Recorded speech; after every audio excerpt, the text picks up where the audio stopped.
ছাত্ররা, আজ আমরা বহুভুজের অন্তকোণের মাপের সমষ্টি এইটা কিভাবে বের করতে হয় সেটা দেখব এবং একটা ফর্মুলা আছে, সেই ফর্মুলাটা আমরা আজকে শিখে নেব, শিখে অঙ্ক করব। তো সবচেয়ে ছোট বহুভুজ কোনটা? সবচেয়ে ছোট বহুভুজ আমরা জানি ত্রিভুজ। আর ত্রিভুজের অন্তকোণ, এই যে ত্রিভুজের মধ্যে তিনটা কোণ আছে অন্তকোণ, সেই তিনটা অন্তকোণের মাপের সমষ্টি সেটাও জানো, তোমরা পেয়েছো। এটা কত? 180 ডিগ্রি। আর চতুর্ভুজের যে অন্তকোণ সেটারও জানো তোমরা, কত? 360 ডিগ্রি। তো সেইটা আমরা কিভাবে বের করতে পারি? দেখো, আমরা যদি এই চতুর্ভুজটাকে আমরা দুই ভাগ করে নিই, কর্ণ একটা অঙ্কন করি। কর্ণ অঙ্কনও শিখেছো তোমরা, তো কর্ণ অঙ্কন করে নিই। করার পর দেখবো আমরা এখানে দুইটা ত্রিভুজ অঙ্কন হয়েছে, দুইটা ত্রিভুজ সৃষ্টি হয়েছে। এইটাও হচ্ছে 180 ডিগ্রি আর এইটাও হচ্ছে 180 ডিগ্রি। এখানে তিনটা কোণ আছে, একটা, দুইটা, তিনটা। এই তিনটা কোণের সমষ্টি হচ্ছে 180 ডিগ্রি। আর এইটা, এইটা আর এইটা, এই তিনটা কোণের সমষ্টি হচ্ছে 180 ডিগ্রি। তো 180 প্লাস 180 হচ্ছে কত? 360 ডিগ্রি। এই চতুর্ভুজ গেল। এখন পঞ্চভুজটাকে ঠিক সেইভাবে যদি আমরা কর্ণ অঙ্কন করি, একটা শীর্ষবিন্দু থেকে যদি আমরা কয়টা কর্ণ অঙ্কন করি, তখন আমরা কি দেখব? এইটা কয়টা ত্রিভুজ হয়ে গেল? একটা, দুইটা, তিনটা। এইটাতেও তিনটা কোণ আছে, এটাতেও তিনটা কোণ আছে, এটাতে তিনটা কোণ। সবটা মিলে আমরা যখন 180 180 180 তিনটা 180 যোগ করব, তখন কি হবে? 540 ডিগ্রি। এটা কি? পঞ্চভুজ। এটা হচ্ছে পঞ্চভুজ, এটা ত্রিভুজ, চতুর্ভুজ, এটা ষড়ভুজ। ষড়ভুজের সময় আমরা দেখব কত ডিগ্রি হয়। এটা কর্ণ অঙ্কন করে নিই, একটা শীর্ষবিন্দু থেকে কর্ণ অঙ্কন করার পরে এখানে দেখব কি 1 2 3 চারটা ত্রিভুজ অঙ্কন হয়েছে। তার চারটা ত্রিভুজ পেয়েছি আমরা। সেই চারটা ত্রিভুজের যখন যোগ করব, 180 প্লাস 180 হবে 360 ডিগ্রি। আর 180 180 360 ডিগ্রি, 360 ডিগ্রি মিলে হয় 720 ডিগ্রি। আর সপ্তভুজ যখন হবে, সেটাও ঠিক আগেরটার মতো আমরা প্রত্যেকটা যেরকম ভাগ করেছি সেইভাবে এটাও ভাগ করব। ভাগ করে কয়টা ত্রিভুজ পাই আমরা দেখি। এখানে আর একটা হবে, আর এখানে একটা হবে। 1 2 3 4 5 18 মানে কত? 90। আর 90 এটা কত হবে? 900 ডিগ্রি। তার মানে আমরা দেখলাম যে ত্রিভুজ যখন হয় 180 360 এরকম করে হয়েছে। তো এইগুলাকে আমরা একটা ফর্মুলাতে ফেলতে পারি কিনা দেখি। এটা মুখস্থ করবে তোমরা পরে ফর্মুলাটা। যখন চারটা ত্রিভুজ হয়েছে, চারটা বাহু হয়েছে, চারটা বাহুর সময় কি হয়েছে আমাদের? এটা 360 হয়েছে। আর 360 এটা আমরা কিভাবে লিখতে পারি? 2 × 180 এইভাবে লিখতে পারি। 2 × 1। আর এখানে চারটা বাহু আছে, আমরা 2 এর জায়গায় যদি আমরা এটা এরকম লিখে নিই 4 - 2 × 180 ডিগ্রি, তখন আমরা একটা ইয়েতে পাবো যে চারটা বাহু, সেই জন্য 4 - 2। এইটাতে এরকম আমরা লিখতে পারি 5 - 2, তখন হবে 3 × 180 ডিগ্রি। 3 × 180 ডিগ্রি কত হলো? 540 ডিগ্রি। এইটাতে ছয়টা বাহু আছে, ছয়টা বাহু যখন থাকবে তখন আমরা কি করব? 6 - 2 × 180 ডিগ্রি। এটাতে কত হবে? ঠিক একটা সিমিলারিটি আছে, দেখো সবটার মধ্যে।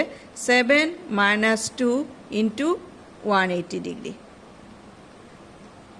7 - 2 × 180 ডিগ্রি। এটা কি? এটা হচ্ছে ত্রিভুজ। ত্রিভুজেরটা লিখিনি আমি। ত্রিভুজেরটা কি হবে এখন বলো তো? এগুলার থেকে দেখে দেখে বলতে পারবে। আমরা এখানে লিখতে পারি 3 - 2, তার মানে 1 × 180 ডিগ্রি পেলাম। এটা হচ্ছে চতুর্ভুজ, এটা হচ্ছে চতুর্ভুজ। এটা হচ্ছে পঞ্চভুজ।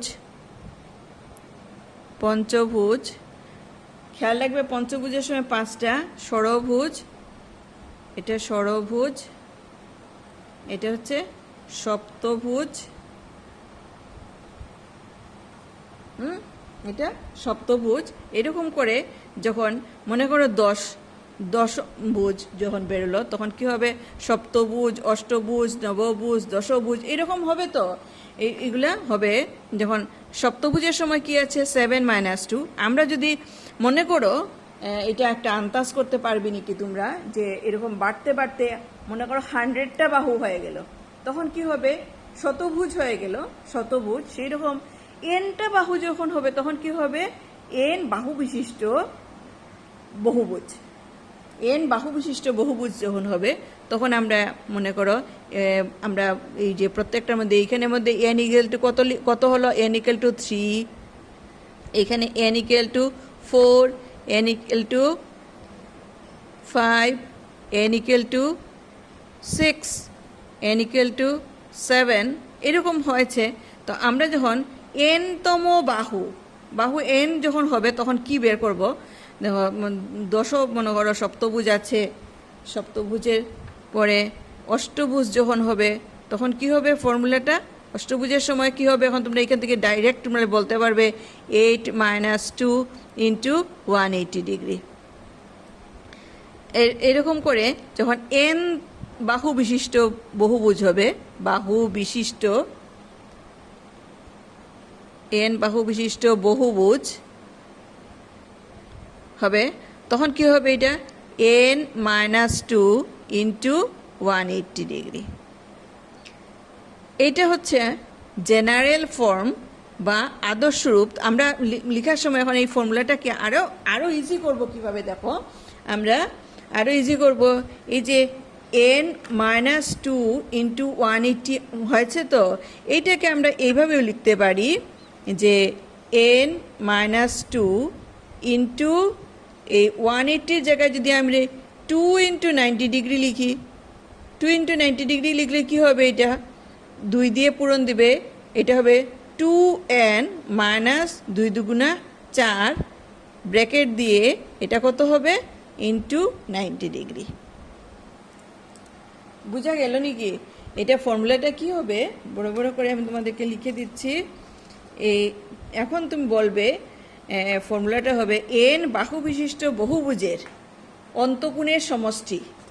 ফর্মুলাটা এরকম করে লিখতে হবে, এন বাহু বিশিষ্ট বহুভুজের এন বাহু বিশিষ্ট, ফর্মুলাটা এইটাই, বাহু বিশিষ্ট বহুভুজের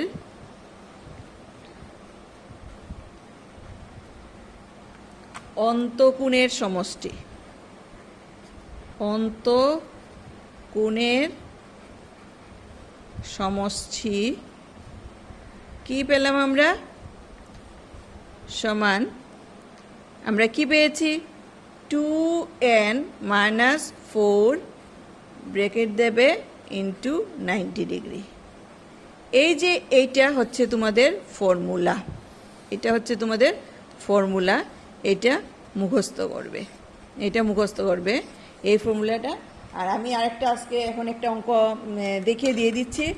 এই যে 3 নম্বরের 1 যেটা আছে ওইটা কোথায় গেল?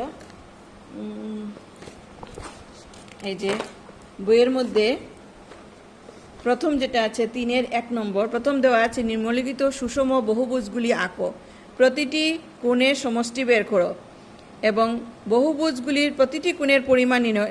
এটা প্রতিটি কোণের না, এটা অন্তকোণের সমষ্টি, এটা হবে অন্তকোণের সমষ্টি। আর এখানে বলছে সুষম বহুভুজ মানে প্রত্যেকটা সমান বাহুগুলোর মাপ কিন্তু সমান হতে হবে। তো আমি প্রথমটা দেখিয়ে দিচ্ছি, সুষম বহুভুজ যেটা আছে সেটা আমি দেখিয়ে দিচ্ছি। প্রথম তোমরা আঁকবে সুন্দর করে স্কেল দিয়ে, কিভাবে আঁকতে হয় আমি দেখিয়ে দেব। সুষম ষড়ভুজ বলেছে, ষড়ভুজ যখন বলেছে প্রথম এটা 3-এর 1 মানে আঁকাটা দেখিয়ে দিই। মনে করো তুমি প্রথম একে নেবে, এই যে 1 সেন্টিমিটার, যে কোনো একটা মাপ নেবে, যে কোনো মাপে প্রথম তুমি এই যে দিলে স্কেল দিয়ে পেন্সিল দিয়ে আঁকবে, নয়তো ঠিক হবে না। আমি সমান সমান মাপ করে নিচ্ছি, দেখো 1 ইঞ্চি 1 ইঞ্চি করে নিচ্ছি।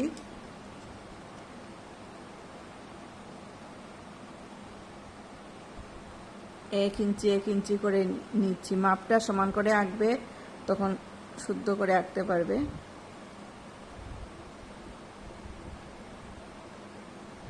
সমান মাপ হতে লাগবে, সুষম বলেছে, অতএব সবটা কিন্তু সমান হয়েছে। দেখেছো নাকি তোমরা?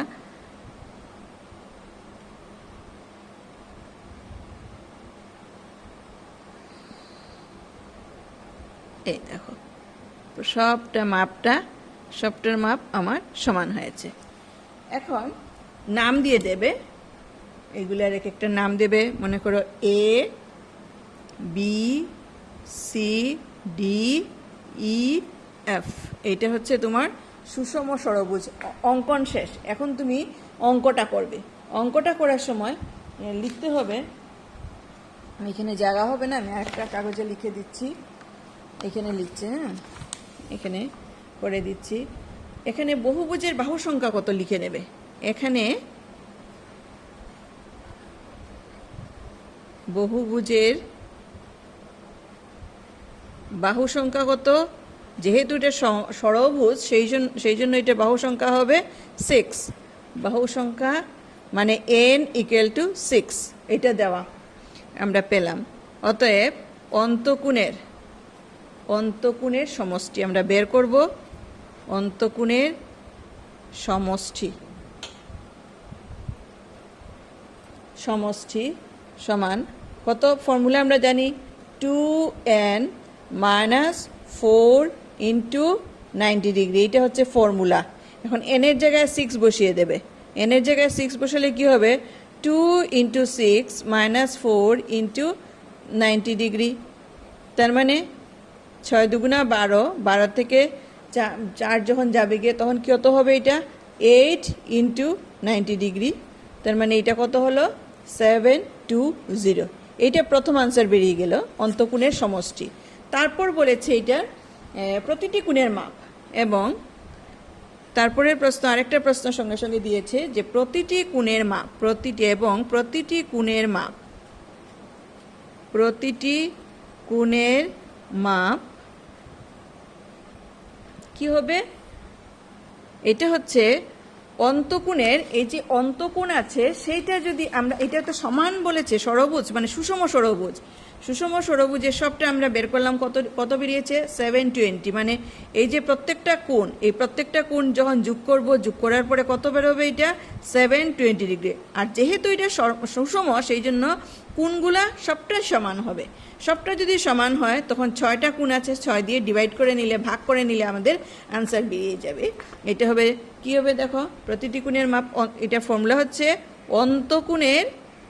অন্তকোণের সমষ্টি ভাগ বাহুর সংখ্যা। কতটা বাহু আছে সেইটা লিখতে হবে। বাহু কতটা আছে? আমাদের 6টা আছে। তো এখন সোজা হয়ে গেল 720 ডিগ্রি / 6। তার মানে এটা হবে, ভাগ করলে 6 × 6 = 12, 6 দুগুণা 12 আর 0, তার মানে এটা কত হবে? 120 ডিগ্রি। এইটা হবে আনসার। তো আশা করি অঙ্কটা বুঝতে পেরেছ। তোমরা আবার দেখবে, ভালো করে আঁকবে, একে করবে।